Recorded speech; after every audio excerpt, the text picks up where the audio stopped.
अस्सलामुअलैकुम। बोल न्यूज़ के साथ मैं हूं रमशाद साजिद। हम खबर शामिल करेंगे। पाकिस्तान ने IMF की शराइत पूरी करने के लिए कोशिशें तेज़ कर दी हैं।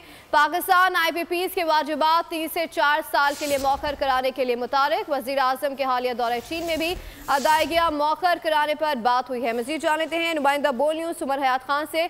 जी उमर हयात खान, क्या डिटेल्स आ रही हैं?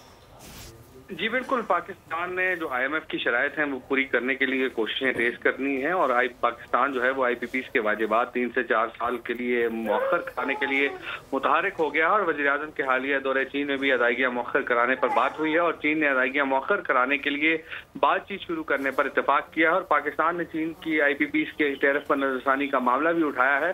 ताहम चीन ने टैरिफ पर नजरसानी से इत्तेफाक नहीं किया था। बहुत से दीगर ममालिक के साथ मुआहदे इसकी राह में रुकावट हैं। ज़राए के मुताबिक अगर पाकिस्तान के साथ टैरिफ तब्दील किया गया तो दूसरे ममालिक भी ऐसा ही मुतालबा करेंगे। IMF की शर्त है कि कर्ज प्रोग्राम से मिलने वाली रकम से चीन को जो है वो अदायगियाँ न की जाए और IMF कर्ज की मुद्दत मुकम्मल होने तक चीन को अदायगियाँ मौखर कराना चाहता है। जी उमर हयात खान अपडेट करे थे, आपका शुक्रिया।